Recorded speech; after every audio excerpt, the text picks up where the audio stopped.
A few years ago, I took this really cheap Teknet keyboard and modified it to make this quite snazzy, cheapish keyboard by replacing the switches, the keycaps and the LEDs. It needs a bit of a clean now, but I'm really happy with it and it's given sterling service. The switches were clear switches, which are set to about 40 grams activation, if I recall, which is really light. And while it enables effortless and light typing, it can be a little too light at times. It did leave me, however, with this spare keyboard. So it's time. It's time to refurbish this spare keyboard as well. And I'm not going to reveal what the keycaps are just yet. I'm going to change the switches to black switches and the LEDs to red. The red will be an accent colour rather than a shine through colour. I don't find that red is a particularly pleasant or useful shine through colour myself, but it'll be fine as an accent. The switches are much heavier, I think about 60 to 70 grams, and you can feel how much stiffer they are than the clears. It's certainly going to have a different feel to it than my existing keyboard. Anyway, let us begin. And that beginning starts with the removal of the hideous gamer keycaps, which I described in all that hideousness in the last keyboard video.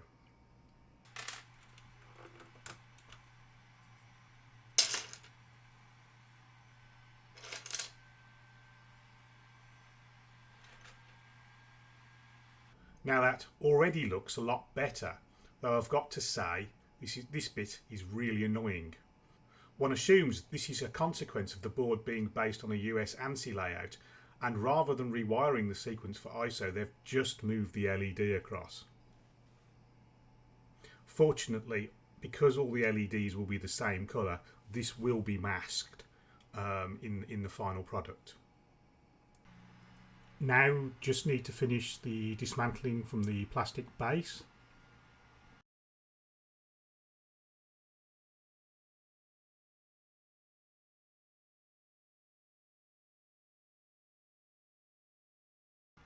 Interestingly, the board was inspected by the look of it on March 18, 2019 at what looks like 10:41. What is of interest on this board, if anything, is this little row of transistors just here, which are used to switching the LEDs. There's no fancy pants RGB controller here. The microcontroller is literally just switching a row of LEDs at a time in whatever colour the LEDs are on the board.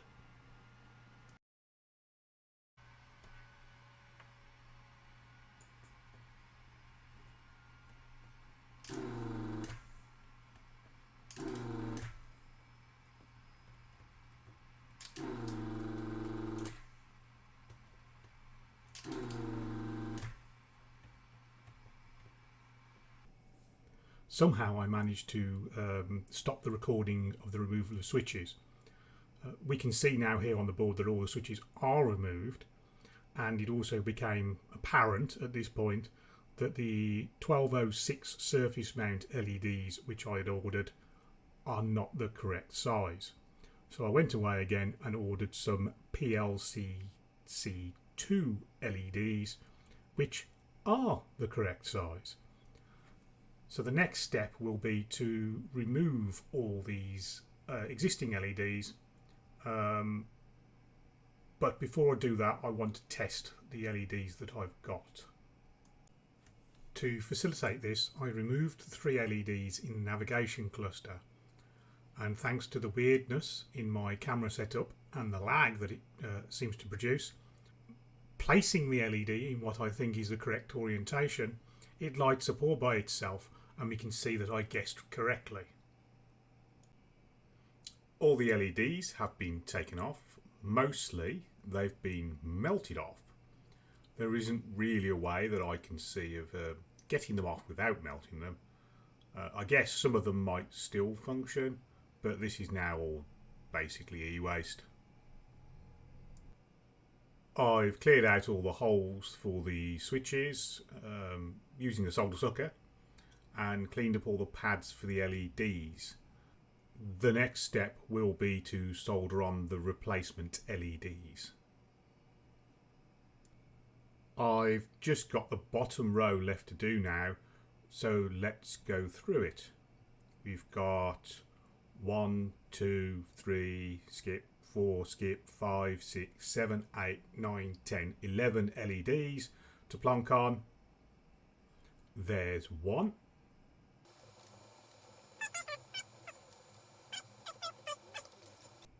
I think it's a really good idea to orient the components before placing and soldering them on the board. It makes your life easier. Makes my life easier.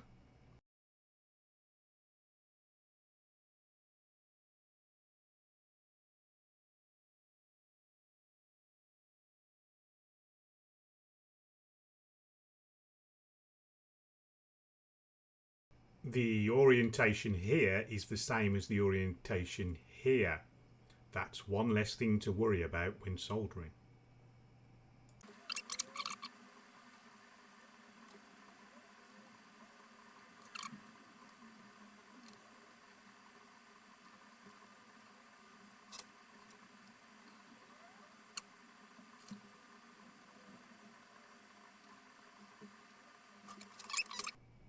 I've got two LEDs that are not lighting. That's probably my dreadful soldering.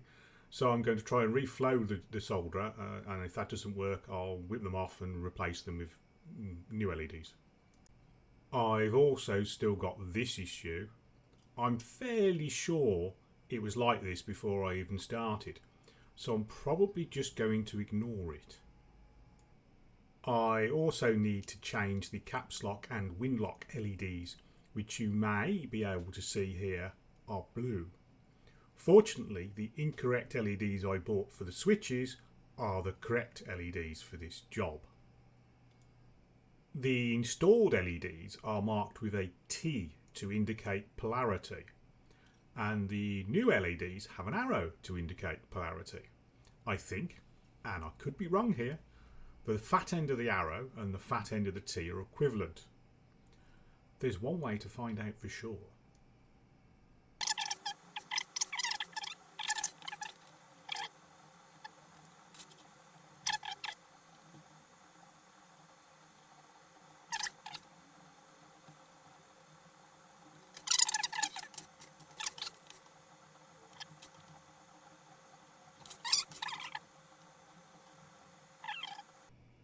To bring on the Winlock light, I need to press the function key and the Windows key at the same time, which is a little fiddly when there are no switches on the board. It works. The lighting for the keyboard is now complete and, as far as I can tell, working, despite the poor soldering. It's not massively bright, but it doesn't need to be, as it's an accent colour for the keyboard rather than a backlight to make the letters clear. It's time to fit the switches. I'll start by fitting a switch into each corner to hold everything in place and square.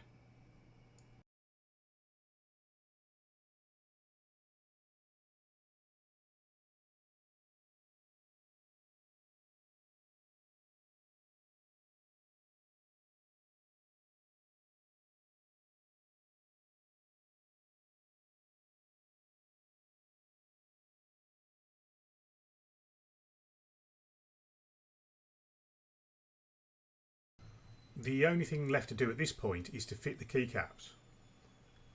In this case, they are a cheap set from China called Red Samurai, hence why I opted for the red backlight. Along with the Otemu black switches, I got them as a deal on AliExpress, and I think they were about £20 together. In total, I think I've spent about £60 to £70 on all the bits to do this, which is a good 40% cheaper than the white keyboard I made previously.